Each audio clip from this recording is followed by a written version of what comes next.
Hello guys, this is part 3. I got disconnected because of the battery. I connected the battery and it got disconnected. So I'll just continue and finish off hopefully in this session without a disconnect. I'll just wait for a few seconds for you guys to connect. Meanwhile, I'll just share this profile.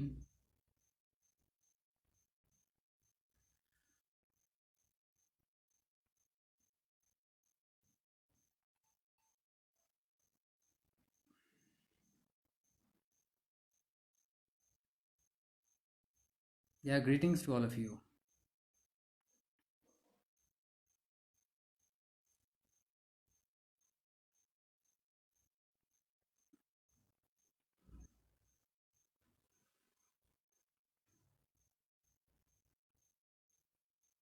I'm just sharing this profile. Just give me a second and yeah, I'm done with.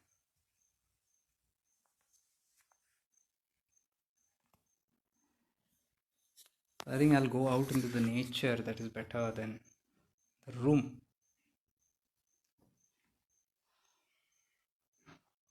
Just give me a moment.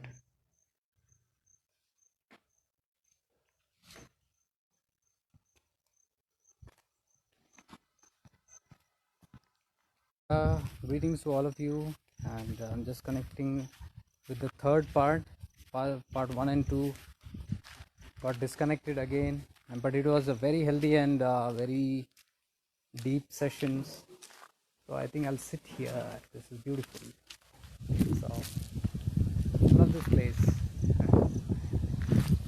in nature. I'd like to show what I'm seeing, and this is what is written is Sri Nityeshwara Linga. This is the Shivalinga which was presented by Karunakar Swamiji to Vijayanand Swami. It is a Sphatik Linga. And this was the blessing of Karunakar Swami, which he said, because this hospital was not getting constructed for a long time. It had a lot of obstacles, this rejuvenation center here. Lot of things, and he just blessed and sent, Karunakar Swami sent this and said, install this there and I will be there and I will look into everything. And after this got installed, everything just established within a few months.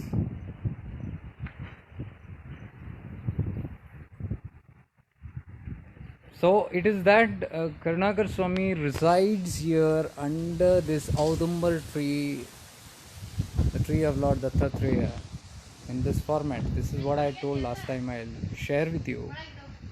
So the presence of Karunakar Swami, who's an Avdut and the direct disciple of Bade Baba, is here. So these are the places I love sitting, and this is a nice bench here. I think I'll sit here and talk, but there's a lot of wind. I don't know if the wind is causing sound problems. Just let me know if it is. Just let me know if there is a sound issue. Then I'll have to go in somewhere. It's going to rain, I think, here. Is the sound okay?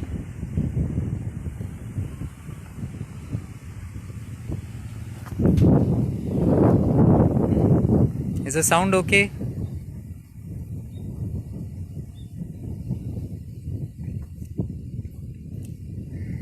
Anybody in awareness? Anybody who is with me in awareness? Is the sound okay? Or probably it's a late response that is coming in. Anyways, I was talking in part 1 and part 2 about karmic depths and how we fulfill those things. So it's very windy here. It's a beautiful climate, guys, I should tell you. So beautiful.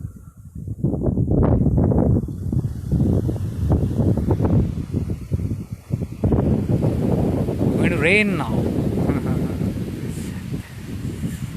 I think I'll go there. It's already raining, it's begun raining. I'll go there and sit around, say, inside Swamiji's room there. He's somewhere in that room. So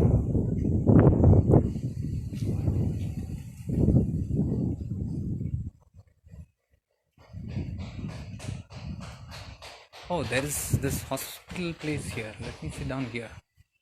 ಯಾರಿಲ್ಲಲ್ಲಮ್ಮ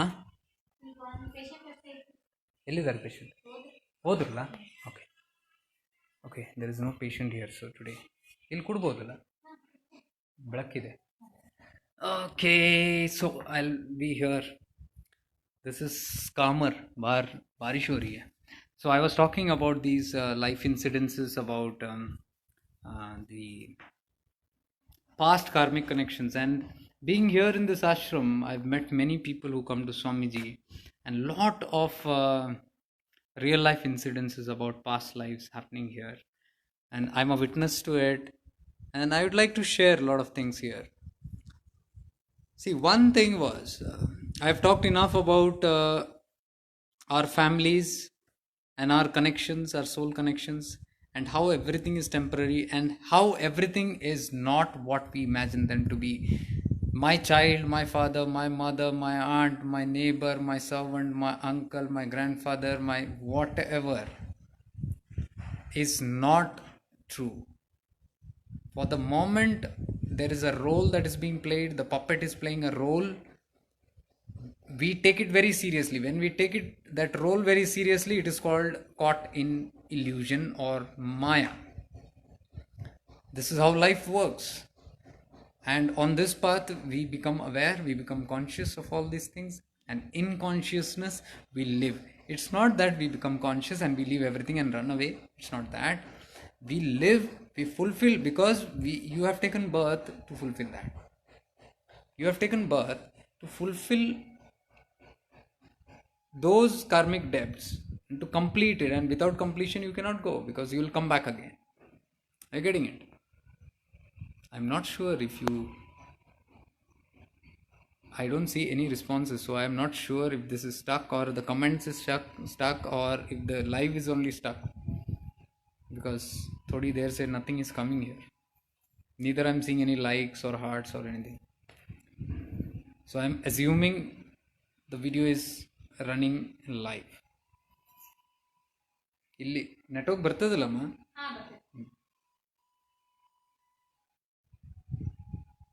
So we live through those life experiences, we live through relationships, we live through the responsibilities, doing that responsibilities but remaining detached with it. When we live that, it is a liberated life. Being in Maya, you are still not affected by Maya. This is how the best way to live, in awareness. When you live in awareness. Now, even if you know of what it is or what not, there's no necessity to tell everybody, I know who you are. Not required. Or not necessary to keep preaching this, because not everybody around you are mature enough to understand all these things. Their level of consciousness may be not to that level. It's my personal experience. My family has never understood this. And it has given me a lot of problems, a lot of challenges to even make them understand. It's impossible, because they see it from a different angle and I'm seeing it from a different angle. Are you getting it? So every time they feel more of threatened. They feel threatened that, oh, something will happen and this guy is gone, or this guy is talking some rubbish. This is how not life can be lived. ऐसे थोड़ी life जिया जाता है, and this guy is gone berserk and he is evading responsibility, or he is not taking care of responsibilities. It's not that way. There is a certain kind of spiritual maturity that happens in you, awareness that has come into you. So you're detached to certain things. When you're detached to certain things, your outcomes will be different. The way you look at those things will be different. And when you're looking at things in a different way, in a detached way, it might not be the worldly way that you're living. So you are no more the same worldly person. You are a different person. So to them, you are a madman, or you are a different man, or an irresponsible. Now, many of us get offended when people think, our family members think like that. Actually, there is nothing to get offended, because if there is spiritual evolution and if there is spiritual maturity that has come in you, you will understand why they are seeing it that way. They are seeing it that way because that's their level of perception. Their consciousness is allowing only that much for them to see. So you will understand them and be even compassionate and kind. It's okay for them to feel that way. So whenever they have tantrums, you feel it's okay. That's maturity, and that's how you move through life and face through all these kind of things that's happening on both the ends. I would like to talk about one more incident that I came across, and this is not a very far incident, it's a very recent incident. It is about a boy called Vismay. There was a nice boy who used to come here, a child, maybe 7 years, 6, 7 years old. His name was Vismay, is Vismay. And he had his mother and father, his mom and dad, and they were kind of spiritual, not very spiritual, they were kind of spiritual. And what happened was one day, now just before that, I'll just put a background to it. Vismaya had a grandfather who was the devotee of Bhagwan Nityananda. He used to go to Bhagwan Nityananda all the time. His grandfather, this child's grandfather. And he wanted moksha. Grandfather, that soul with Bhagwan, wanted liberation. So he used to always pray to Bhagwan to liberate him. Now Bhagwan used to look at him, Bhagwan Nityananda, and say, Agle Janam, next life, next life. Because he could see some things, some vasanas, some unfinished karmic debts that is loitering around his soul. And see, no Mahatma will dodge or give you something like, just redeem you out of that. Because it is karma, it has to go through, take its course. They will not interfere into all those things. They might reduce or modify, but not fully change anything like that. So he could see that this devotee has a life which has to be lived. One more life is to be lived,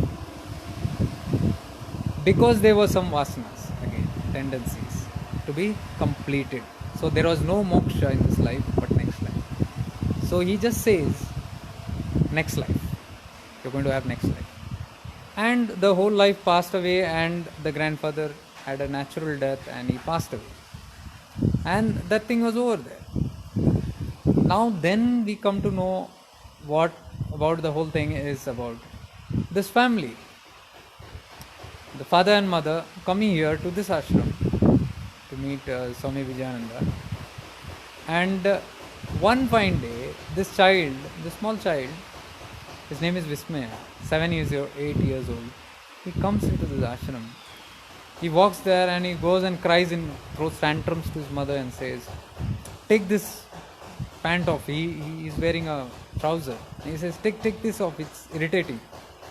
So the mother takes it off, and the moment the pant is taken off, he goes and takes a saffron cloth, ties around his waist. Saffron cloth is the robe cloth, the monk's cloth, the saffron cloth, and ties around his waist and sits for meditation here in the ashram. The small kid goes and sits, and everybody is like, what is this? And the parents are telling Swamiji, we are fed up of this guy. He is giving us so much troubles. He does all the weird things. In school, he's sitting in an English medium, he sits on the bench, where on the desk and meditates in different postures, mudras, does all those things and all that. And the teachers are fed up. They want to get him off the school. He's behaving very weird and all those things. And he does all these tantrums. We don't know when his mood changes and all that. So everybody took it like fun, whatever he's doing. And he wore that day, and he directly told his parents, I'm not coming. You go. Parents were devastated. The small son has come to this ashram, and now he's telling, I don't want to come. You go. And he has thrown off his pants and he's worn that saffron. Small, 7-8 years old kid. Name is Vismaya.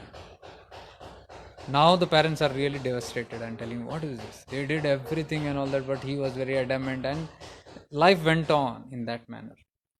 Then when he went back home also, he was still the same, throwing tantrums in many ways and all that. And Finally, he started saying weird things like, "You are not my father, you're not my mother, I don't belong to you." And he did not want anybody to come close to him, cuddle him, or any kind of worldly fondness was not there. Absolutely, it was not there. So he used to push away his parents, his father and mothers. I believe it was a Brahmin family. So father and mother used to be pushed away, and this small child is telling, "No, you are not my father, you are not my mother."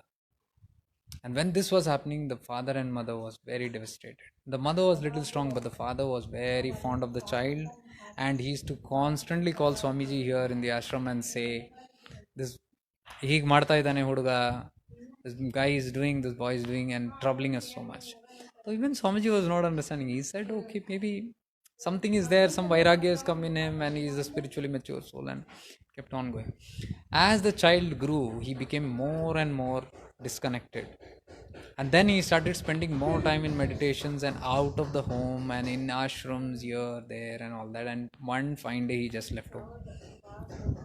He used to straight tell, "You are not my father, you are not my mother, don't come." And finally, they found him somewhere in some place in Tamil Nadu. They went and they said, "It's okay." Then everybody counseled, even Swamiji told at the parents, "Look, he has got natural vairagya. This renunciation has come from within. You can't do anything about it. It's come that way. At least he's in your eyesight. He's around your life. And he's living amongst you. Imagine what if you would have ditched you and just gone to the Himalayas or something. What would have happened? He's at least around you. So at least be satisfied with that." So don't force him on anything. But parents are die hard. This is what I'm trying to share. The child has got vairagya because this it was. And who's this child? The same grandfather which I'm telling, who had gone to Bhagwan Nityananda, telling, "I want moksha," and Bhagwan told, "Next life, next life." Some vasanas were there. So that waited as a pitru. Pitralok mein what happens? Pitralok, our only ancestors who pass away, if their wishes are not fulfilled, they dangle there. The pending issues are not completed with the family, or if they have too much attachments or vasanas or desires to be fulfilled, unfulfilled dreams, they loiter there. Especially if it is to be done with the family and attachments on the Bhuloka, that is the earth. And then they wait for a good opportunity to come back into the family. So they get reborn into the family again. Pitraloka is that. Now the Pitrapaksha also is going right now. And this child, the same child, was born as Vismaya in this life. Today, where is he? Today he is a completely renounced monk and nobody knows where he is. Because wherever he used to be, the parents used to follow him. Every day meeting, calls, then that reduced, he refused to take calls. Then once in a month or once in a week, they started visiting him. That also he said, "No, no way." And he moved away and into total isolation. He's in some part of Tamil Nadu with some matha or some place. We don't know exactly where, but he's there and he's doing his practices sadhana. And he's been guided and protected by his gurus and all that, because he got to do that. So that's how it happens. And here the parents are still feeling devastated. So on one side, the maturity evolution has happened. The other side, the evolution has not happened. They are still unable to face this fact, this reality that life is temporary, that all these relations that we have, husband, wife, children, father, mother, all these that we call our own, so-called own, there is no own. They come and play roles and go. In one life they are something, in the other life they are something. This is the law of karma. This is the theory of karma, and this is the real stories that I'm sharing with you. With the names again. And this happens here. There's a lot of such kind of stories are there which keep on happening. And so in part 1 and 2, if you missed, you can look into that. I shared my own story of past life and the present and the future, how we are connected. I'm sharing this so that you also burn the light and become aware that all the people around you are temporary. All the people around you are not the real thing that you are thinking about. That we are so attached that this is mine, he is mine, she is mine, this way, that way. This is the Maya, the illusion. And how these souls come and play different roles to teach us lessons, important lessons. And somebody said that, today in the session they asked a question about souls coming and having health issues, or our beloved ones having health issues, passing away through health issues. They are all meant for that only. It's a give and take. I can share another story with you, real story. This was told again by Swami Vijayananda to me, where a Shishya goes to the Guru with a lot of problems. There are only two people in the family, father and son. Now the son is having a lot of problems. Even the father is having a lot of problems. And he is constantly going to the Guru. He has taken Diksha from the Guru. He has taken the guidance of the Guru. And he goes one day, Enappa? Enaitu?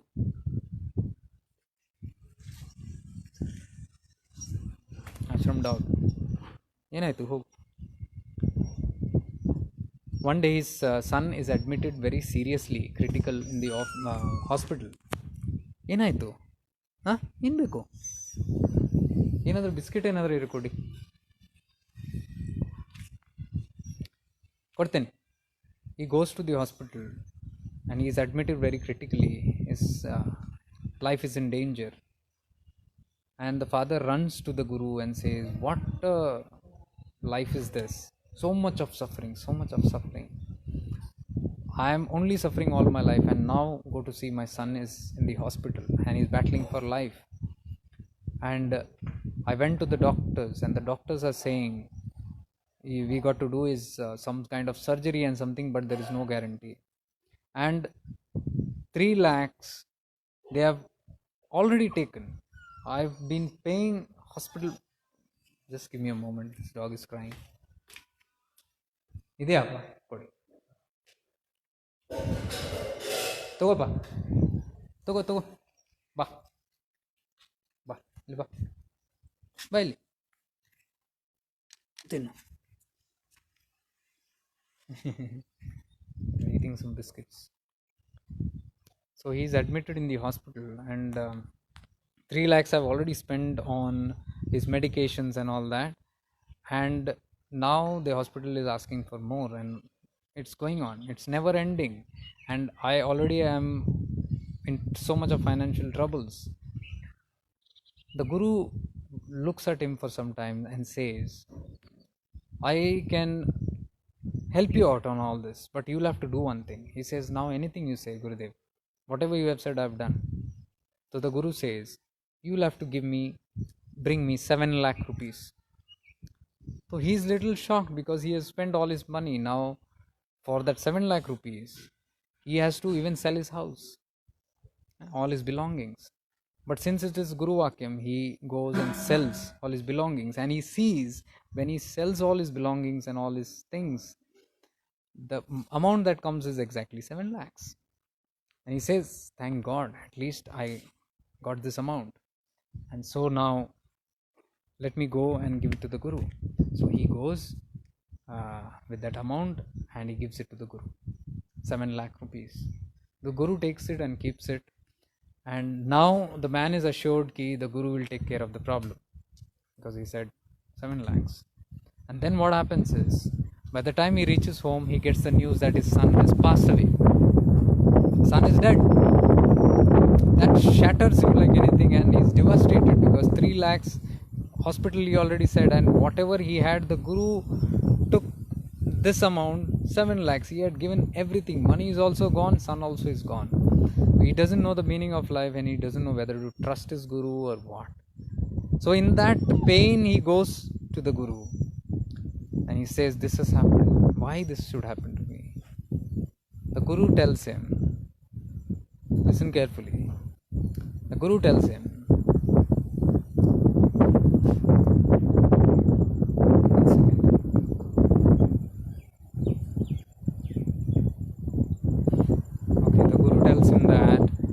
lakh rupees what I have taken.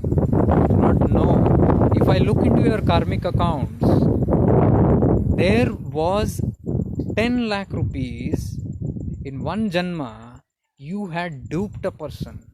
You had duped a person of 10 lakh rupees, and that person got born into your family as your son to recover that 10 lakh rupees from you. And what he was doing, by constantly nagging you and giving you little by little pains, he was trying to recover that 10 lakh rupees from you. 3 lakh was recovered, and this drama was going to go on for a long time till the 10 lakhs was recovered. This is the reason I said pay that 7 lakhs. And the moment you did that, the karmic debt was over and the son died and the soul went. It's not your son.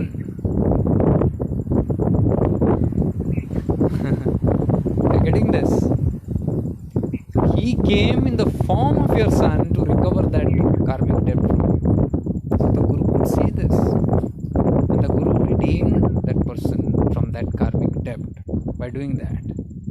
And because he had doubt in what his Guru did, the Guru threw the money at him and said, go and invest this and put this for some hospitals or some good cause. I don't need your money really. So this, dear ones, these are real stories, real ones, that has taken place in this yuga, in this century itself. So from this we can clearly understand how temporary these things are and how the roles change, how different roles are played. It's all an illusion. So this is what I wanted to share today. Today I was sitting in meditation, and just after my meditation I opened the photos with my daughter, and everybody was sympathizing and saying, poor thing, we pray that you guys unite and she come back, or you live happily. There is no happily, nothing. Once you are on the spiritual path, you are aware of all these things. It's all fine. What comes, what goes, what stays, what doesn't stay. You are accepting everything that comes. That is what I said before also. It's okay. If they come, it's fine. If they don't come, it's fine. It's all the play of this consciousness. So it's just a role that they're playing, give and take. So once the give and take is done, we do not have control over it. They come, they go. If in agyanta, if in ignorance we do not understand this, then the suffering comes, because we are trying to control life, like that father was trying to control life in many ways, thinking that this is how life functions. But the Guru showed this is not how life functions. This is not how life doesn't go the way we want. Life is a play of consciousness. So with this, dear ones, I'm not still seeing any of your comments. Sorry, the whole session, third session, I can't see any questions, any dislikes, nothing. I can only see that around 40 people are online right now. So I'm not sure if you have put down any comments. Maybe when I'm moving to that zone, by the time I end this session, this thing might become a little clear.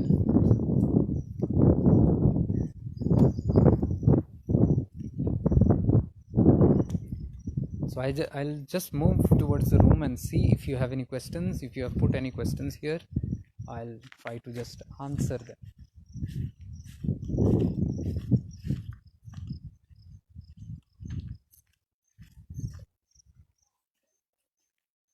There's Tulsi.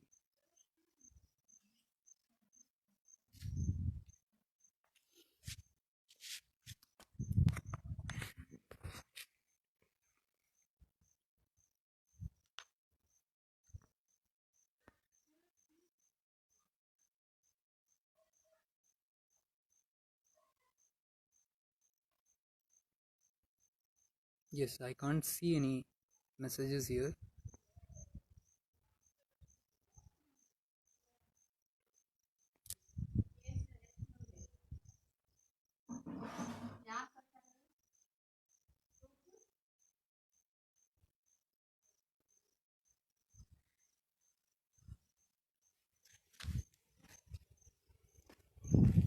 Just checking on my laptop. Are you recording something? Okay, okay. I'm unable to see comments on this. I'm not even sure if the live is running. I've been just talking. Um, oh, yes, there are some. I can see it here. Preeti Khemka ji, this ashram is in Belgaum. It's Nityananda. This is Preeti ji. I think you're in Gurgaon. No, this is very far. This is in Karnataka. Yeah, yeah, Hetul ji, I can see here. I can see your message, but on the cell phone I can't see it. There's some problem here. So I can see only 4 messages here in this live feed here. So if anybody has posted uh, anything which I've missed out, you might want to.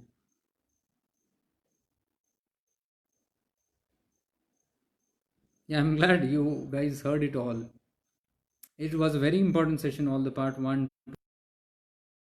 Those who joined late, today's session was completely about karmic connections, soul connection, family connections, and how we come and go with our families and near and dear ones. What is the karmic debt, how we pay, repay, and what happens. So, if you are interested in that, you can look into part 1 and 2 and 3. I gave some live examples, including my examples, so that more clarity is there on this subject. Yeah, so I saw a couple of things moving. I don't know if there were questions. It just passed. I can just see 4 comments here. So if just anybody wants to post it quickly, I'm just there for another 10 minutes. Acceptance is a difficult thing in life. How to accept? Vrinda Shah is asking. Acceptance is difficult only when we are not in that state of awareness. If you are very conscious about it, acceptance is easy. It might be difficult otherwise. Logically, acceptance is very difficult. So all I would suggest is practice these awareness that I'm talking all the time about, and you'll see it naturally happening. More than logic, it's happening as an experience. Jacob, while practicing awareness, there is a voice inside which said we should not react immediately. That's not a voice, that's a consciousness that is impulsively doing it. That's a very one. I think you missed this question of mine. The purpose of karma coming, even Jagrit karma, which already manifested in my life, is to teach a lesson, and I have completely learned my lesson 100%. Then nature has no reason left for me to suffer. So, by understanding, even the Jagrit karma must disappear. Once I learned my lesson. So, no. See, this is like rewriting the theory of karma, Manojji. We cannot rewrite the theory of karma because we have a certain logic. It functions that way. What you see is not really is. You are saying you have burned the karma. That is your feeling. You don't know. If there is something still loitering and lingering around, it's the pieces of that. And that is supposed to be your part, the bhoga. It has to be experienced. That is why it is lingering around. Because it's too late to mend it. Are you getting it? Jagrit or the Kriyaman karmas, it's too late to do something about it. It's already in action. Hardik, you mean accept every situation of life, surrender to all situations. Surrender is a very natural process. Surrender out of helplessness is not surrender. That you try everything and oh, this is not happening, so you put your hands up and say, you do what you want, God. That's not surrender. Surrender happens very spontaneously. Surrender means witnesshood, sakshi bhav, the drishta bhav. It will come very naturally through a practice of awareness. And that is called surrender. If you are accepting all the situations of life without any reaction or adversely feeling anything, that is acceptance. You have accepted that situation out of surrender. It is not a forceful act. Again, practicing awareness continuously will bring you to that state rather than understanding and applying it logically. Mira, is if there is a unresolved issue, we don't know what karmas we do. We practice forgiveness. Yes, Definitely. See, this Gurudev has taught in very powerful ways. Any and every lesson, if you do not know, okay, those who are asking questions, just pause for a while, it might miss out. If you do not know the lesson, there is actually no need to know the lesson, because Gurudev said lessons might be multiple in different ways, but the ultimatum of every lesson is unconditional love. Every lesson in different formats, in different methods, different languages, different ways, it comes to us, different experiences, it comes to us only to teach us unconditional love. So if you do not want to know the what is the lesson, if you directly jump to the fruit of that, that is the result of it, that is if you apply directly to learn unconditional love and to experience unconditional love, practice unconditional love, that means you're directly working on the lesson that it's trying to teach. And the moment you practice that, this lesson goes away. So that means to say, this is one technique I'm telling you. That means to say, any lesson which you do not like in life, any experience that you do not like in life, can be resolved 101% through unconditional love. The only difficulty is that many people feel unconditional love is difficult. It is not. What is unconditional love? I have told this again and again. The three pillars that Gurudev taught was acceptance, forgiveness, unconditional love. If you have 100% acceptance, unconditional acceptance of the situation or the person, and if you have 100% forgiveness, unconditional forgiveness of the situation or the person or the experience, the third, unconditional love, will automatically follow. You cannot do unconditional love. Unconditional love is a being, it's a state, and that state comes only with these.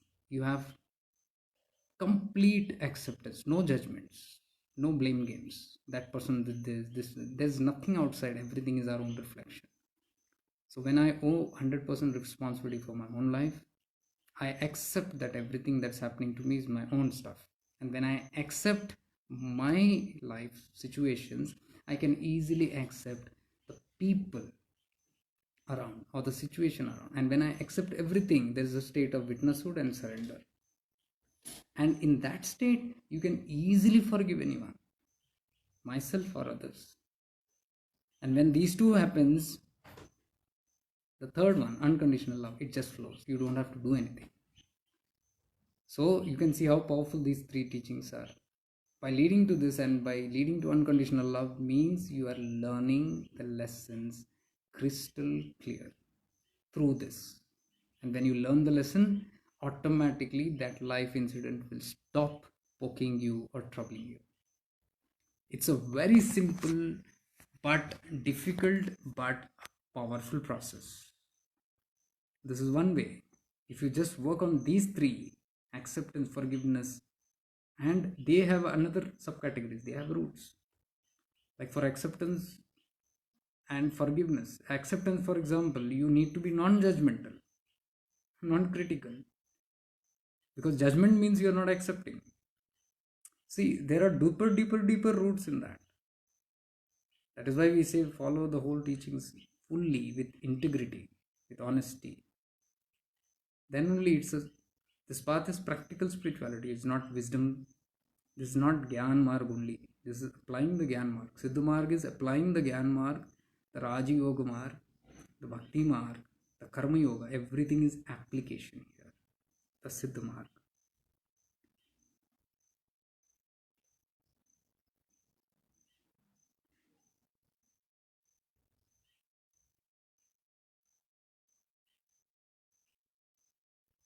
Jacob, you did not clarify how to walk at that situation from inner voice. I told you, there is nothing called inner voice. It's your definition as inner voice. It's your consciousness that will do it. It's your consciousness that is telling you. It's your conscience, inner conscience that is telling you. Everybody has this. When you're doing something, it will tell you it is right or wrong. When we don't listen to it, we fall in trouble. There is some indication that will always tell us. You might call it Guru Shakti, you might call it Bhagwan Shakti, you might call it your own Shakti, soul Shakti, whatever you want to call it. or your inner voice, whatever you define it. But conscience is there in every human being, only human being, no other species has. That is why we value this human life. So, listening to that consciousness or attuning or aligning with your own consciousness is what you call as listening to your inner voice. And what is listening to inner voice? I told you, integrity is the word. You be fully in integrity. Integrity is 100% honesty. You be in that Shuddha Bhavana. That is what Bhagavan said, Shuddha Bhavana. Pure integrity, pure honesty with yourself. When you practice living in that, it will not come that way. Practice all the time. And then you will see how cunning the mind is. It will even dodge your own misgivings. You should come to a state where you are crude with yourself. You are not even sparing yourself. You are that particular. That is integrity. So when you do that, it only means you are fully aligned with your inner consciousness, your inner voice, what you're calling.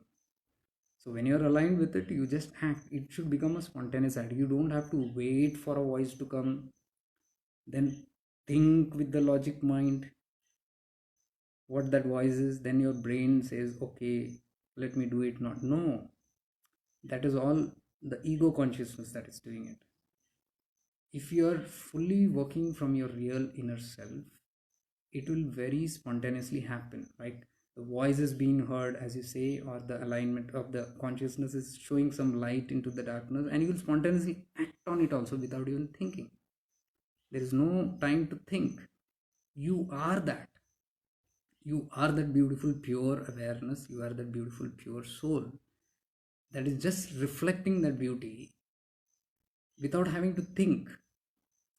What process you say, listening to the inner voice, thinking, this is the ego consciousness that is making it feel. And ego consciousness is always polluted with the mind.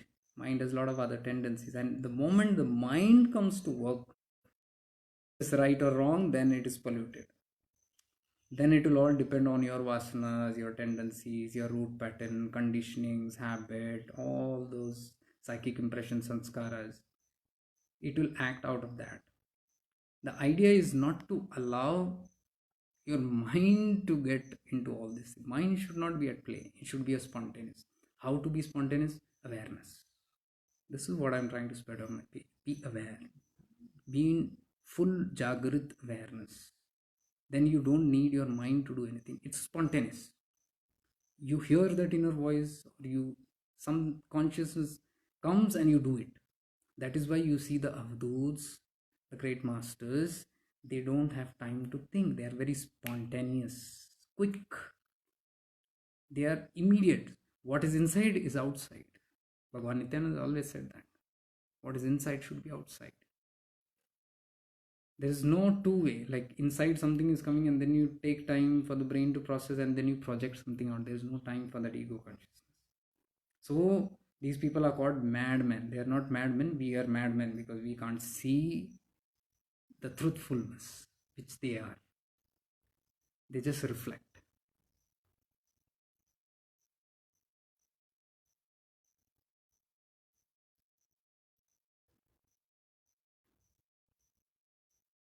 Yes, I'm glad that you guys are catching this point.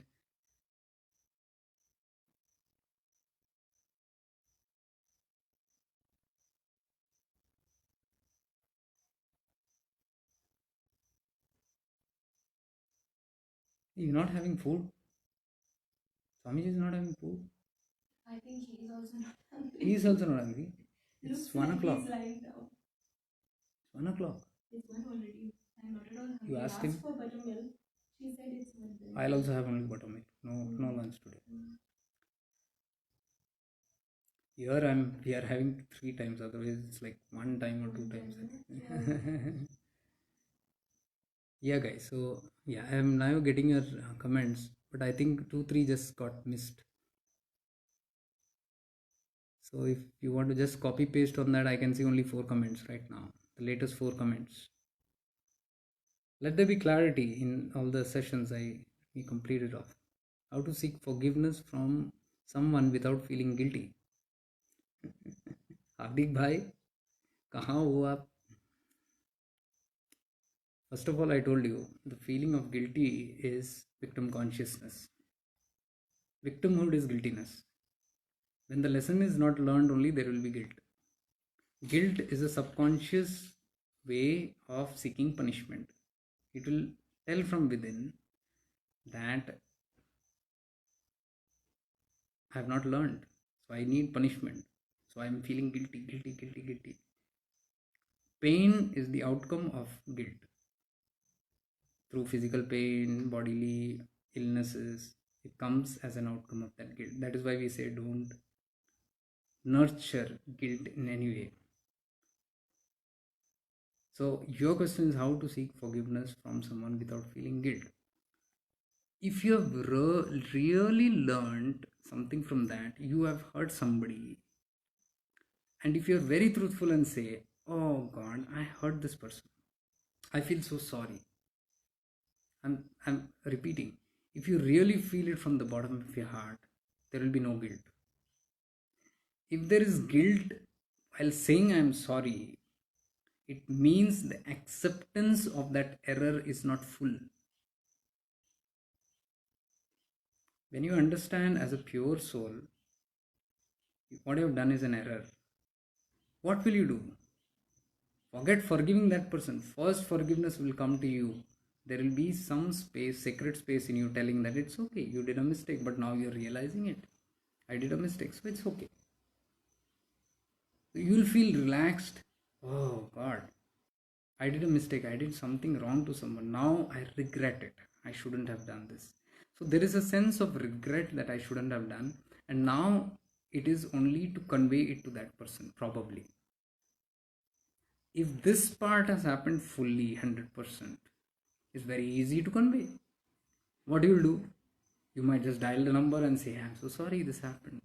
But if you're dialing someone and you are hesitating to talk fully, that means you have not forgiven fully. Are you getting it? It's all the catch. It's all very, very, very, very subtle things, little things. What I'm trying to say is, in pure light, if you do it, there will be no hesitancy. If you have realized it completely, the guilt also will go. You'll forgive yourself also easy. When these two things happen, you will forgive that other person also very easily. Very easily you can forgive. There will be no guilt at all. So if the difficulty in forgiveness is happening, it's because it's not happened fully. And if the guilt is there, again, I explained how the things are. And other thing also I would like to tell you, there is no need to actually physically talk to someone to seek forgiveness and get rid of that karmic debt. I repeat, many of us think that if we have done something wrong, then we have to talk to that person to seek that person's approval for our forgiveness. No, it's not needed. If you can do it, well and good. Like you talk to someone and they say, it's okay, I forgive you. And you feel, it's done. That feeling which you have, it's done, is what brings you liberation from that karmic debt. It is nothing else. That feeling. So even without that person telling, if you can generate this feeling, the karmic disconnect will happen. That's the secret. It will happen. It is in your strong belief. So what you can do is you can sit in your meditation. There are many times that maybe you have done something and that person is not available, or some reason you can't talk to that person, or that person has left the physical plane, passed away, and you still seek forgiveness. In that case, sit down for meditation, connect with that soul consciousness of that person, and sincerely send love, divine love and light from your anahata, that is unconditional love of complete acceptance and forgiveness, and say, I accept you the way you are. I forgive you for whatever you have done to me. And I love you unconditionally. Not just say, feel all these three while you do it. And while you feel it, you'll see a crystal clear disconnection happening. If you are able to feel it fully, because that is living that teaching. And then that satisfaction will come to you. Oh, it's done. So you can do it even astrally, ethically, not always, or mentally, not need it physically all the time.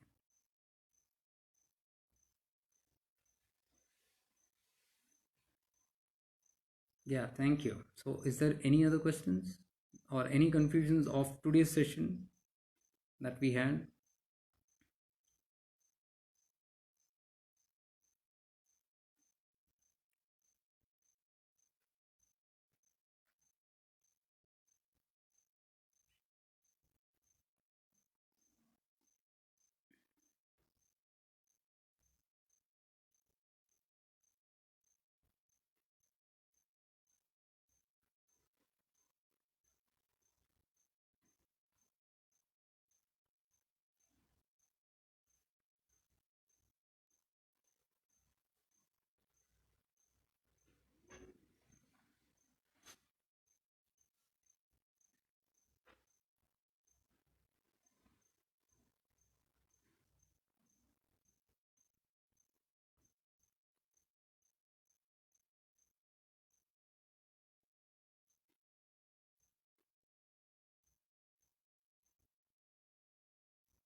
Yeah, I see there are a lot of questions in the previous sessions also which got connected, but I think I cleared it all through this.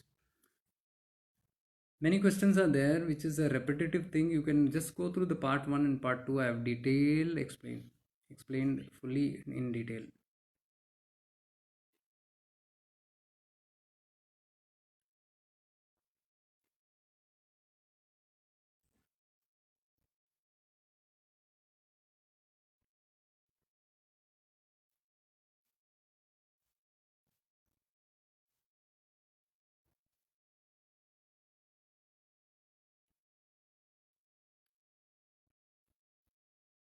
Oh, that's great.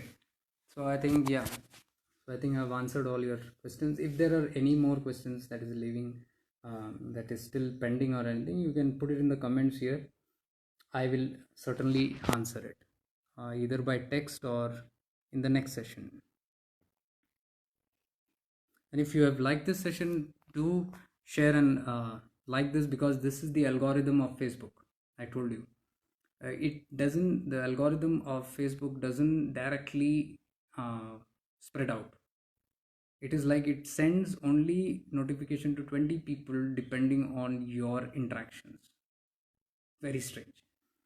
So it doesn't go like, let's say we have 10,000 people here, it doesn't go all to the 10,000. It goes first to the 20, and depending on that interaction, it multiplies. So to help with the algorithms of Facebook, if you like, you can definitely share and your interaction with comments and like or heart buttons or whatever. This is all the technical commercial aspect of it. But anyways, if it is helping, you should do that. Voice is very low. Yeah, I understand. You always have to wear, the people who are regular, they know they wear the earphones because there are so many situations. Thank you for the session. I will put more emphasis on being aware most of the time. Practical versus work is imperative. That's what Shubhangi ji, yes. Practical spirituality is what I am trying to talk here, not pravachans. There is no discourses here. It's actually doing and being the teachings than just parroting these things. And awareness is the only light that will keep you sajag hona. It will keep you always alert and conscious of every act, thought, word, deed. It might miss out sometimes, but if you keep on practicing, you're like all the time in that awareness, and you will you will avoid a lot of unwanted stuff. Most of the time, what happens is, if you're not aware and if you're just a spiritual person, the drawback is you will know the teachings, but you will not be aware of it when certain things are happening in your life. Only after it happens, you might become awake of it, or in your sadhana become alert about it by the time things have happened, and now you got to sit clearing that mess. But if you are in a state of awareness, many things you can avoid before or even during that process that's happening. Karmic stuff more. This is what I was telling yesterday.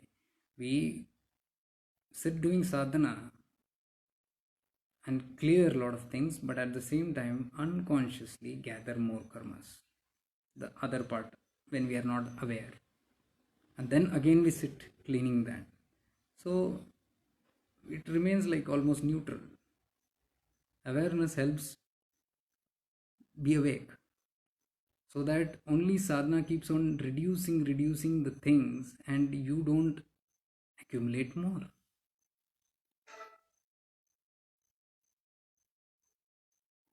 From our lockdown days, we have been doing this. I'm glad if you're doing that, Preeti ji. Lockdown days, we used to do these practices. I'm sure I'll do that. Some other days I'll do the practice of awareness, and we can have live session of those techniques and practice it live. And I'll attempt to redo those things which we did in the lockdown period. And because until you experience it, you will not understand what I'm talking about. And my guru has always told, what you cannot make others experience, do not talk about it. So what I'm talking is what we can experience together. So we can do that session some other time.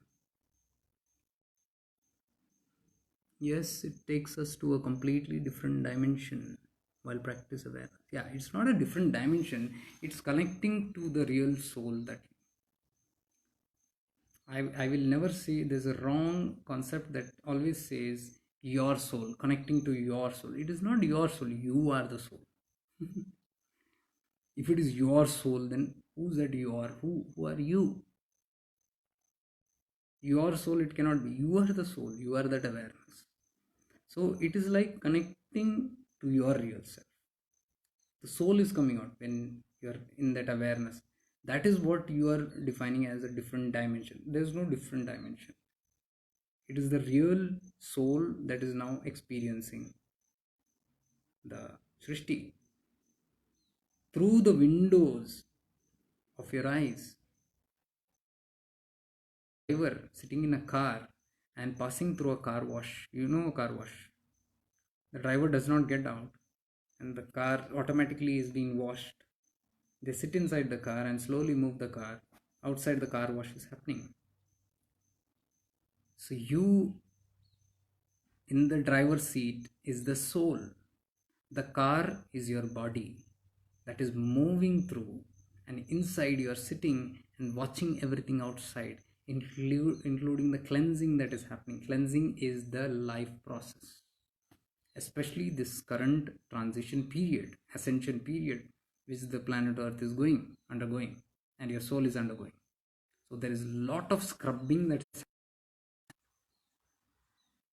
guilt. Ignorance is putting brake on your car. What we do is we put the brake because we don't like certain things happening. Why me? Why this is happening to me? Why should this? Why is the culprit? Why is victim consciousness, victimhood, self pity? The moment you ask why means what? Why is because of our XYZ or A to X. The why has happened. So there is no point in saying why. So when something is happening, when we get stopped there and why, we have applied the brakes, and we applied the brake, what happens? The car doesn't move. We are stuck in the transition. You cannot pass over through that phase. But with awareness, if awareness is there, you smoothly wait and patiently go through the whole process of scrubbing, and you soon come out on the other end. That's how the process is. So hope this helps here. Higher version of the self. See, these are all Western terms like higher self, lower self, self. There is no, see, this is all fragmentation of the self. Can you fragment the soul? You cannot fragment the soul. Soul is soul. Soul is consciousness. Even you cannot fragment it as God consciousness and soul consciousness. That is fragmentation. You are God. That's why I am. When I say I am Shiva, it's that one consciousness only. But we fragment it as my consciousness, your consciousness, a dog's consciousness, God's consciousness, a tree's consciousness. This is our ego that's doing it. So somebody says my higher self, my lower self. Self is self. However you want to call it. Well, it is used for definitions because higher self we call it as the positive self, which is a higher version of us, which is more in connected to the supreme source. Lower self we call because it is connected to the lower tendencies, especially the ego tendencies. So that is how people have defined it. That's all. We have gunas. So the lower gunas which is there, when we talk about the gunas, it is the lower connection. When we are talking about no gunas, nirgunas, that is what we are calling as the higher self. But it's all the same stuff. So for explanation wise, yes, maybe.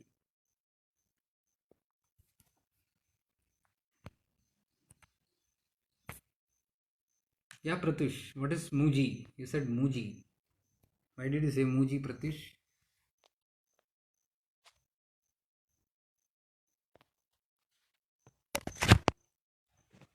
Muji is a master who practices awareness.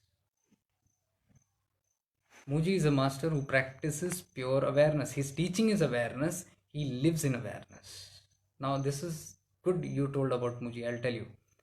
Mohanji is also a saint who practices awareness, teaches awareness, who lives in awareness. See, these two saints are purely, you look at their work, the whole work is on awareness. And my work is on awareness. And the same coincidence happened in my Tiruvannamalai trip when I met both of these masters without any plan. Muji I bumped into in Tiruvannamalai and had the opportunity to talk and get his hug and blessings and healing and that touch for at least half an hour with him. Never planned, never imagined in my life. And shortly, in the same trip, moving towards Kollur Mukambika, I met Mohanji twice, had the opportunity of taking his blessing. Now, why I'm telling this? It is what is your reflection you will attract. So, you are speaking that, you are being that, you're practicing that, you will automatically attract such beings into your aura who are that.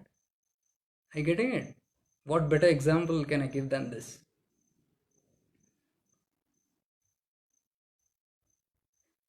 Can we do a session right now? Well, sessions cannot be done, yes, but I talk about shifting into awareness. We can definitely shift into awareness right now.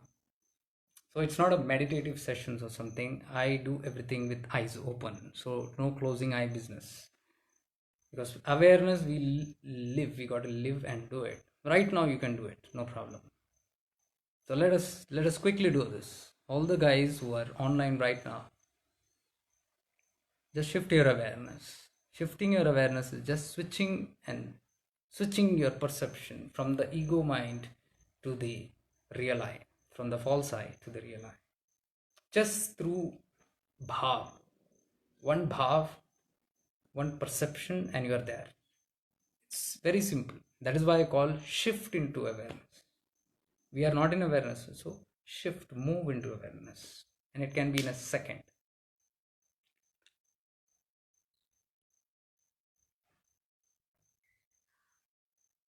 Okay, just be awake and alert, conscious.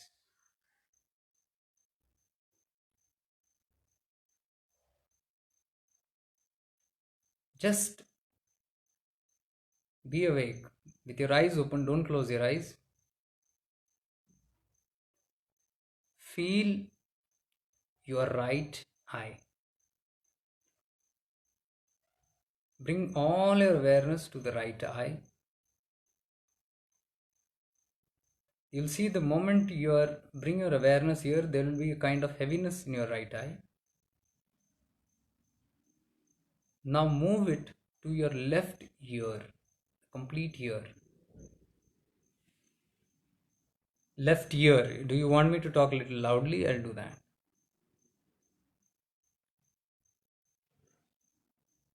Just stay aware.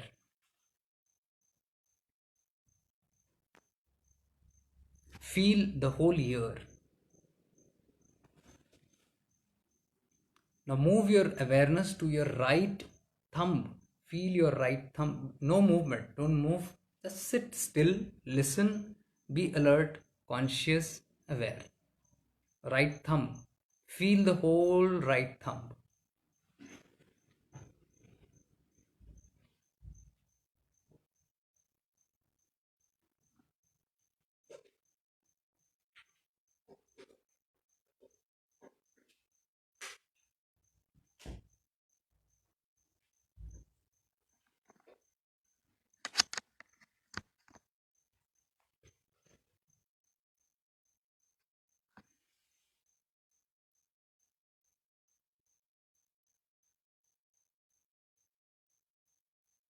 Are you feeling it?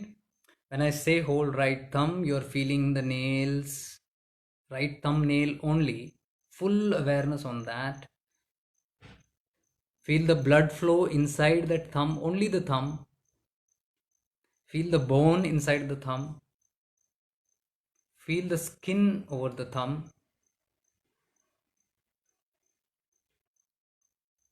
Now, as soon as I tell you, just shift your awareness to your left knee.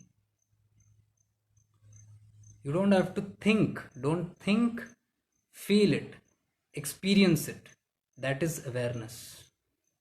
Know this thing. Wherever your awareness flows, the light flows there. Life flows there.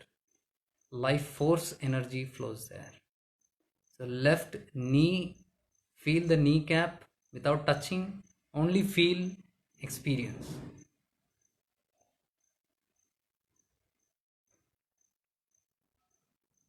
Feel whatever you can feel, the bone joints, just feel. You'll start feeling it. Actually, you'll feel it. And be aware. Be with me. You are seeing me on your screen. That's all. Your panchendriyas are responding to what I'm saying. That's all. So you can watch the screen, and if you are truly in awareness, you will see that your eyes are fixed. Like you can see, my eyes are fixed. It will not move here and there. Automatically, it will happen if you go into awareness.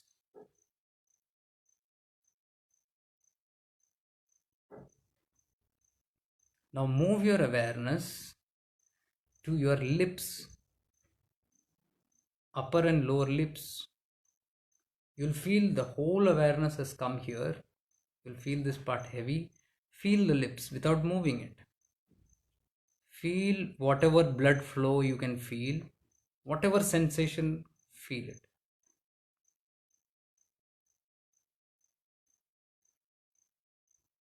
From there, move to the top of your head, the scalp.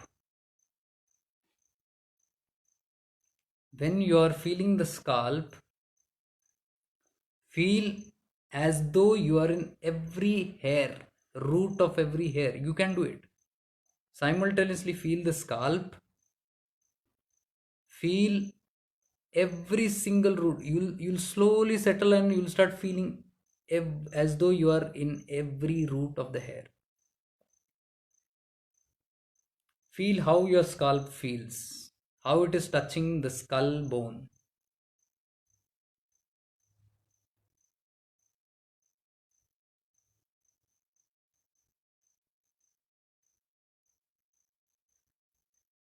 Now, become aware of your whole face and head, the whole part, simultaneously. You are aware of your nose, eyes, ears, teeth, gums, mouth, tongue, jaws, chin, all these areas at one time. Just feel it all together. You'll feel the awareness only in your head. When you're feeling this, that means आप सजग हो रहे हो, आपका पूरा मस्तक, पूरा sir का, full head, you are now in awareness. This whole physical part is in awareness. Now expand that awareness through your throat, neck,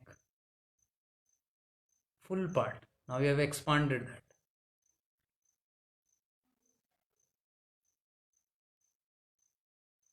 Bring down the whole awareness till your waist level, your both hands, your full torso, and your head. Everything from here till the hip, be aware of it without moving.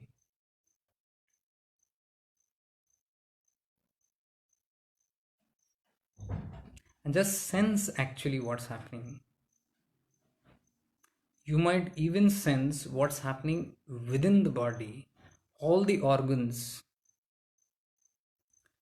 Feel the chest part, the heart, the ribs, the lungs, the spleen, the stomach, the liver, the intestines, the lower and the large intestine, the appendix. Doesn't matter whether you know wherever it is there or not, but just feel it inside. You'll sense a certain kind of awareness flowing into your visceral or internal organs. Gallbladder,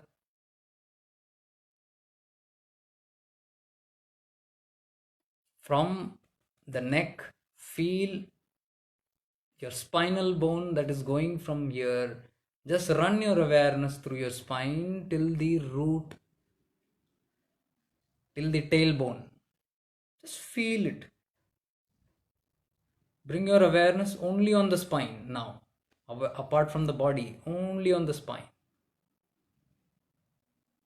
You'll feel it very beautifully. And don't close your eyes.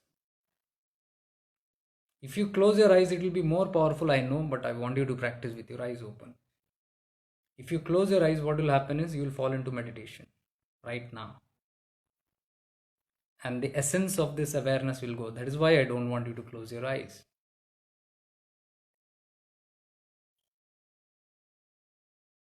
Become aware of the spine. Now become aware of the whole thing, the spine, the whole torso above your hip till the head, everything. Just be aware. Expand the awareness down towards your reproductive organs, down to the thighs. Move the awareness down to your knees, lower legs, the ankles, the soles of the feet, the toes of the feet. Now become aware of your full body from top to bottom, fully aware. Every single part of the body, same time, aware. Shifting. This is shifting into awareness. You become aware of your physical body. It's a different experience. Do not comment now, you'll get disconnected.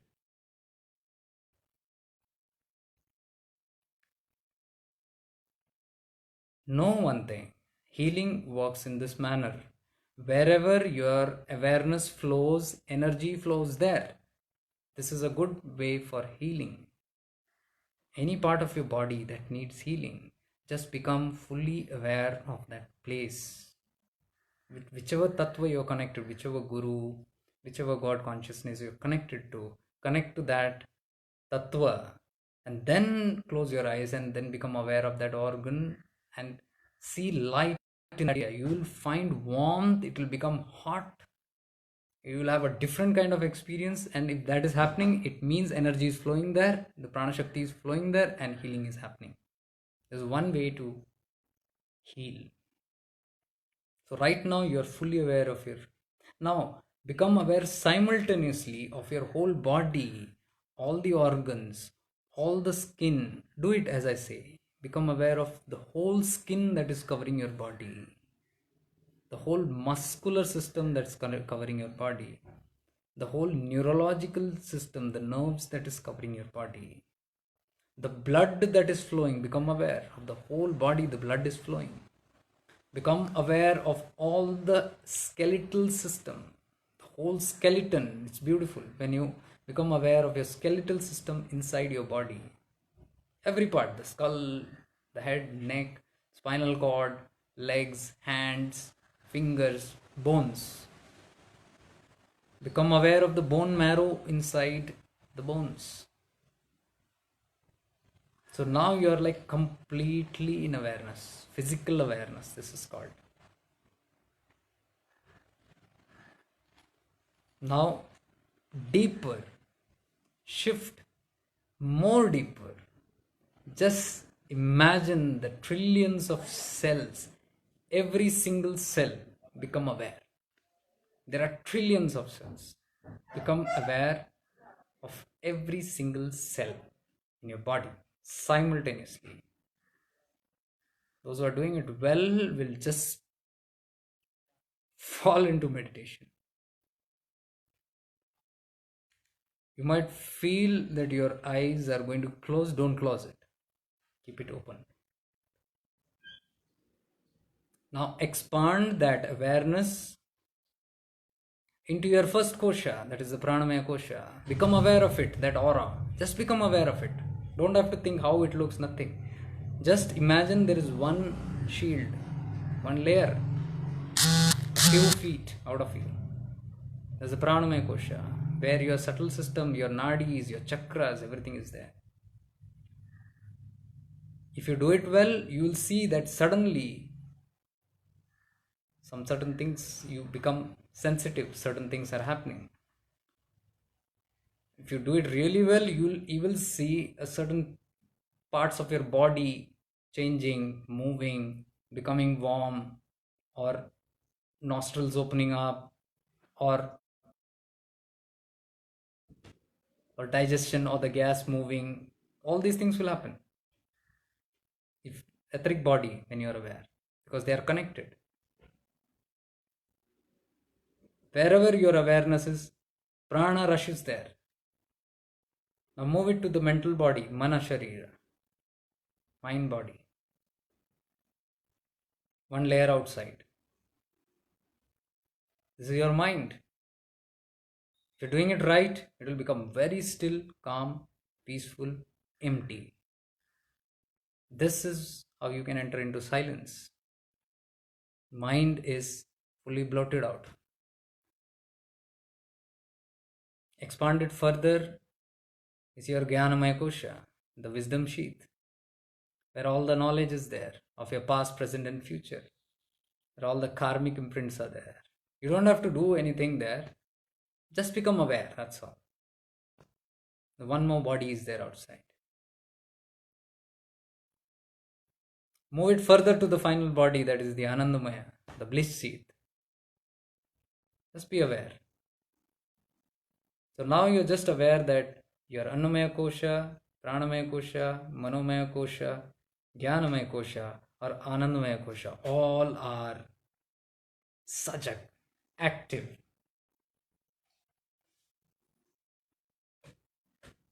It's like the whole you has become active.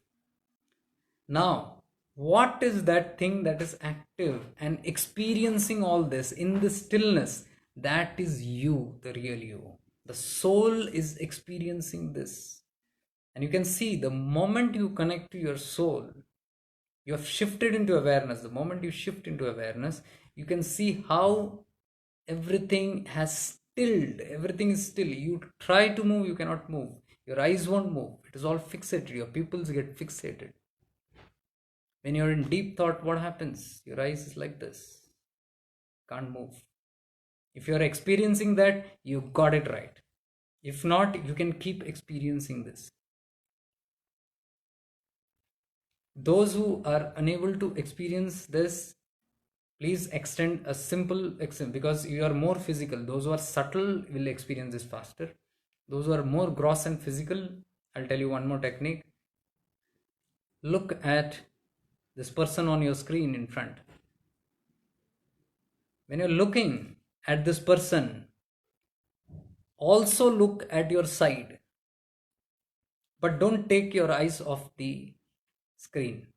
Keep looking, but at the same time, now look around you, and now Try to sense what all things are there around you. You might be in a room, there might be a table on the side, there might be TV, there might be some things kept here and there might be a shawl there might be some books around. Just see what all can you see in your peripheral vision. This is called peripheral vision. Without moving your eyes, your eyes is here, you're looking at me, but your peripheral vision is now scanning through everything. Scan everything as much in clarity that you can. Can you see the difference? When you are talking to me all this while, you are only aware of this person in front of you. Nothing existed in your sight till now. But the moment I told you, become aware, the awareness put light around and suddenly you became aware of something. It existed before also, but you were not aware of it. This is what I call awareness. You're talking to me at the same time you're having a peripheral vision. This is very important. If you practice this, you will be super alert. Whatever you do, you will be fully aware of your 360 degrees around you, what's happening. You'll sense everything without even looking in that direction. This is one way to practice that. Awareness. You don't have to be alert all the time. You don't have to turn here, there all the time. You just can be still. Stay in awareness. I'll give you an example. Once the master was reading a book. He was looking into something. My Gurudev, Babaji I'm talking about. And I entered the room from behind and he was in that. So I came and stood next to him. I thought I'll give him a surprise, like, suddenly. And I expected him to, something.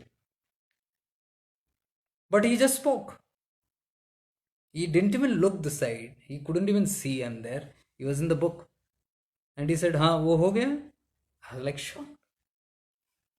He was aware of my presence. This is how. Because full awareness. They are in complete awareness at all times.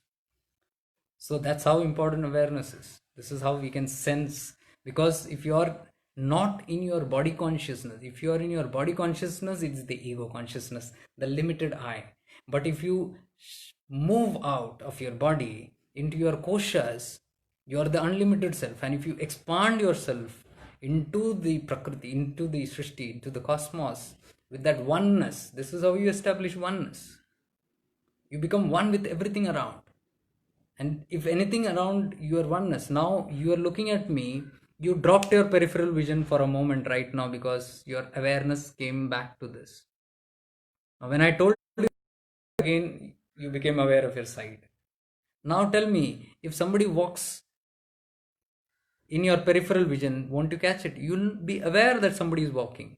But when you're deeply engrossed in your work, when you're doing something very deeply engrossed, you'll not even notice. That is why sometimes people have to tap you when you're deeply focused on some work, because there is no awareness around. Your full awareness is here.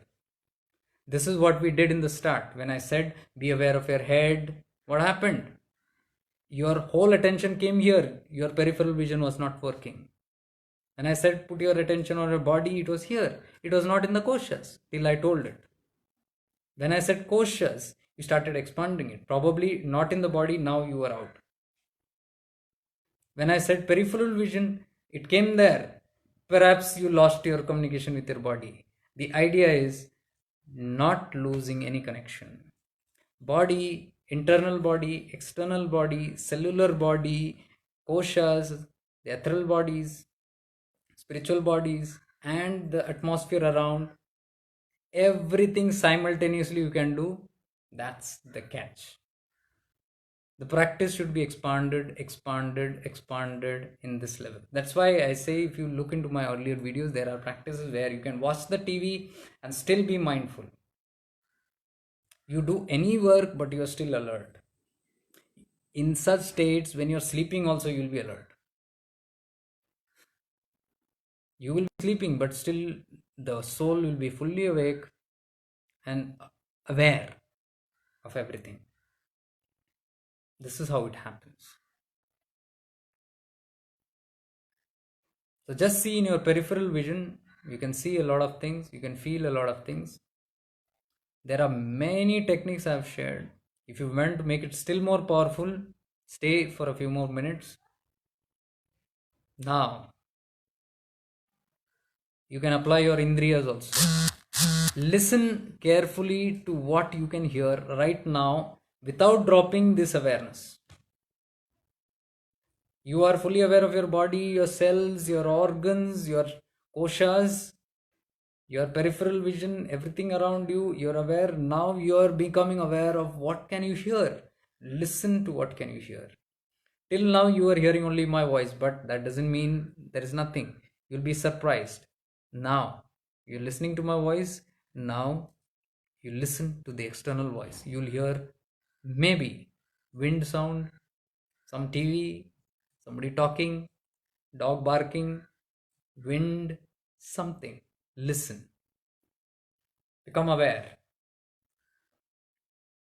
But don't lose your perception of any other awareness. Listen. Listen to the subtlest voice you can. I'm also listening.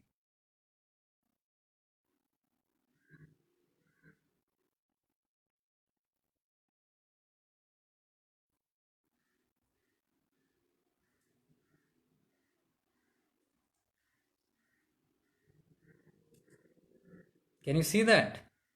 We were not aware of it. But the moment we put our, this is shifting into, we shifted into awareness, those things became Jagrat, awake.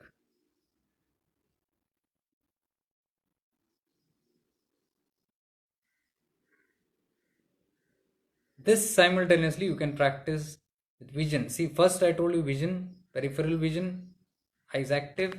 Then I told ears, another indriya, listening, distant. Same you can do with your smell also. Try to see if you can catch any smells without losing the other awareness, keeping everything alert. If you practice this distance sound, I'm telling you, more you practice, you will be hearing even distant sounds like 1 kilometer some dog is barking, you will be able to catch it. That's how powerful the awareness is. This is called clairaudience. What you see distance is clairvoyance. This is clairaudience. You can hear distant sounds. The more subtler you become, you can even hear subtle sounds that which does not exist.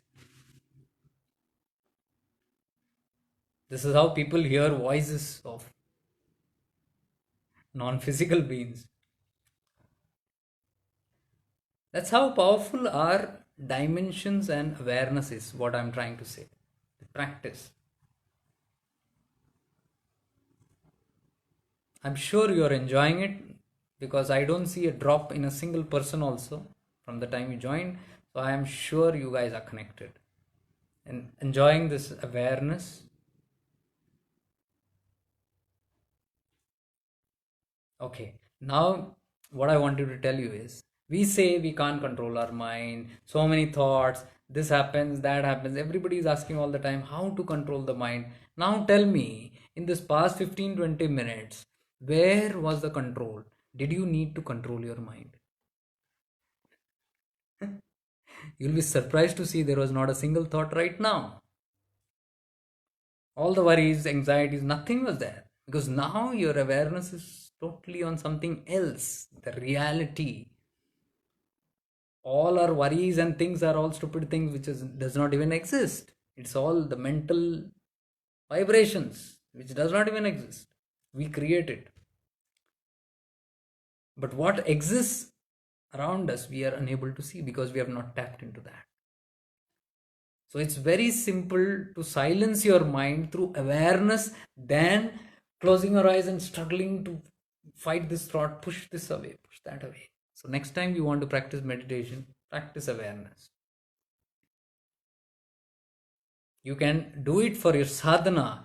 It will give you mind-boggling experiences. Whatever sadhana you practice, whichever guru, whichever religion, whatever practice you do, practice awareness, and with awareness go into your sadhana. you'll have a different experience. Trust me. Try it.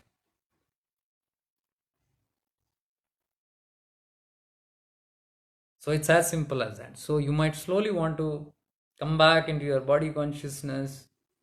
See, we didn't even close our eyes and we were connected, and we can experience peace, tranquility, love. There are many other ways to send and receive unconditional love, send and receive acceptance and forgiveness, which then will slowly become a part of you. For that, you can subscribe to my YouTube channel, Shifting into Awareness, where all these videos are there, courses are there. Many courses I've put there free, hours of such sessions, healing your inner wounded child, which is a big problem. Until you heal your inner past, your childhood traumas of all kinds, from your parents, society, peers, friends, seniors, whatever, with life. It's very difficult. So you can go and look into those videos. If you like, you can definitely share it further. So with this, I think you loved it. You can come back to your senses, but then when you come back to your senses, don't drop it and then go away. You can retain this. You can keep doing this thing. If you're watching TV, practice this. Practice the peripheral vision that I told.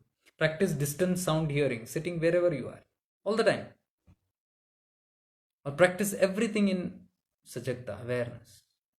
Practice your kosha, slipping into koshas. When you go to temples, 100%, when you go to temples, shift into your kosha. Don't be in your physical body. Move into your koshas. Because the temples and spiritual places have aura, have energy. If you want to get connected to the consciousness of a place or a deity or your guru or anything, you got to be out of your body consciousness, which is ego consciousness. You got to be aware of your surroundings, of your koshas. Because I told you, your guru's kosha is omnipresent. Somebody asked me, the guru is omnipresent. Can I feel my guru's consciousness? This is the meaning. This is the science of omnipresence. Omnipresence means he is everywhere. That means he's right now, his tattva is here also. But why can't I experience? Because I am more rooted in my ego consciousness. Getting it? The moment you leave this and become aware of your koshas, because his tattva is everywhere here around, but I can't feel it because I'm not aware. The moment you become aware of it, you are automatically connected to your guru. You don't have to send a signal from here to somewhere. That's the wrong thing. That means omnipresence is not there. If you are sitting here and kilometers far or some other dimension your guru is sitting, send it to that dimension. Indirectly you are telling that means he is not existing here. And if he is not existing here, he is not omnipresent. This is what I mean to say. When we are talking something also, we got to be fully aware of what is that and practice it in full awareness. So when we say omnipresent, this is omnipresence. So it's very easy to connect to your guru. You don't have to actually go or send some signals in there. Nothing. You just connect to your outer space, to the cosmos, just outer space out of view, and just remember your guru. That's all. That shifts into the Guru Tattva. Immediately it shifts, because where you think, I'm telling you, awareness is very powerful. If you just bring your consciousness out of your body and if you think of the devil, you will certainly connect to the lower lokas. What you think, you connect. This is how we attract unwanted people and unwanted situations in our life. Unknowingly we connect. We are connected to the cosmos, and unknowingly when we are projecting anything that is from inside our own mark outside, that shall be attracted into our auras. That is why living in awareness helps, because in awareness you will be subject. You will not want to do or think or connect to anything that is not for your highest good. This is how awareness helps. And I hope this session also has helped. So thank you, whoever I was telling all these days, let me not do it, let me come into the frame, as I said. I think 2 months passed, we have not had this session, but today we had. I think it's the place here. That's what I said. There is no doership. I cannot plan and say, let us do it now. There is no doing. It has to happen. And today it happened. That means we connected right. So thank you again for all your presence. It's been a long while. I thought it should have been a 1 hour session, but this is again one of the most important sessions. Part 1, 2, and 3, all to do with your karmic connections. And if you feel your soul group family is mature enough to understand, show them this video. Practicality, let there be practicality, because we only talk about such things, but we do not know how to experience it. When it comes to experience, we are again back to our roots and attachments and all that stuff. So if you feel you can help. If you can explain it. If you can't, then share these videos with the people who need it the most, whom you feel need it the most. Let them have it. Let them practice this awareness. Those who are having difficulty in connecting, stilling their mind, having peace, going through this challenging times as we have right now. It's a big challenging time. Awareness is important. It will help them go through that. So even you can practice it. It will surely help.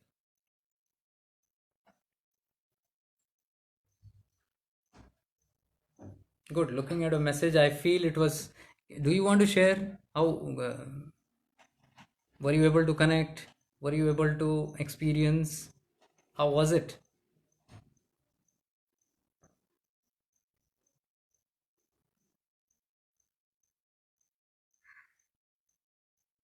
Yeah, channel name is Shifting into Awareness, same as this page name, YouTube/Shifting into Awareness. And also the website is shiftingintoawareness.com. So how was it? So you say that was deep. Thank you so much. Okay.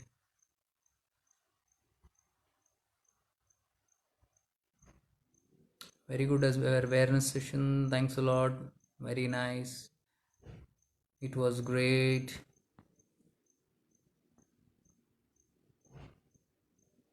That's good. So good. Your comments are positive. And if you have stayed around for this while, it has to have happened. And remember one thing: when you are talking about awareness, there is no doing. Don't force yourself. ಏನಪ್ಪ ಒಂದೇ ನಿಮಿಷ ಇದು ಮುಗಿಸ್ಬರ್ತೇನೆ. ಒಂದೇ ನಿಮಿಷ. I'm feeling very focused and relaxed right now. Okay, good. It was powerful. Okay, good. Very calm and blissful. Very good. Thanks. It was like magic. It is magic, and simple magic which is in your hands. Great as each time. Feeling blessed. Good. I'm very happy that it worked well. It was awesome. Thank you. Thank yourself for that. I'm just a mediator. I'm just a medium to trigger that. I say it's just a trigger. It's there within you. Somebody has to trigger the right spot. That's all. So when you finish these sessions, I also suggest all the time, don't get attached to anybody, anything, including this page and me. That's how it should be. We learn, we practice, we detach, we become independent. We shouldn't become a parasite on anybody and suck the energy out of them all the time. It's not needed. We learn to detach, practice, become independent. That is evolution. If we are always stuck with, we need somebody to always help and assist and guide and take us through, we will remain lame. It is because of our tendency of thinking that we cannot do it. So we need support, even on the tattvas, higher tattvas, all the time. You take support, but slowly you must learn to become independent and get off the hook. Otherwise there's no point for me in explaining this and hooking you off from somewhere and then hooking you here. It is the same old crap. Okay, very thankful. Could connect. When you said about hearing the background, it was really surprised in the background. Okay, which were there, but I never heard it before. Yeah, there are a lot of things there are a lot of things actually which we are not aware. We are all blessed with the Guru Mandala. Surely we are blessed. And as I tell you, these experiences are again the work of, yes. So surrender such things and just do it. It will happen. I'm glad that this session happened today here and in this divine place. Probably that's why it happened. So guys, then I'll take your leave. It's been very long now.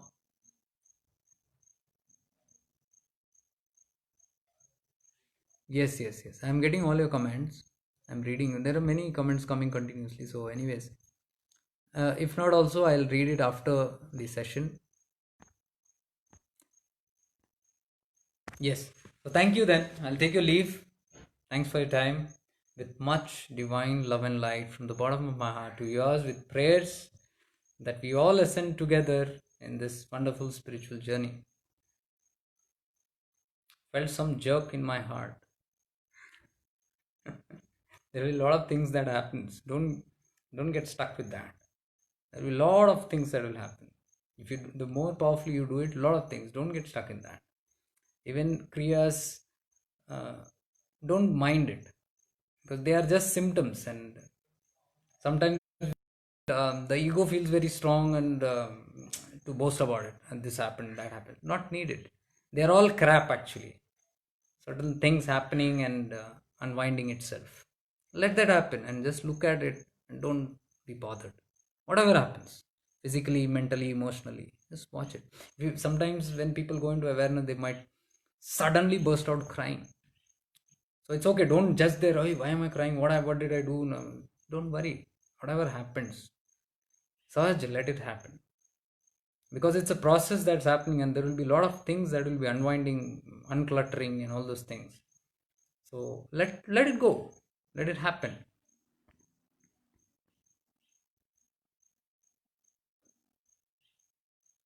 Feeling refreshed, more techniques to be in awareness, bhaiya. There are more. You just listen, go to my YouTube channel, you'll get it.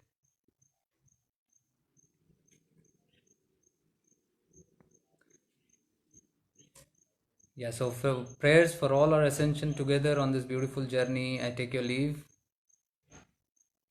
Gurudev Sharanam. Guru Mandala Sharanam.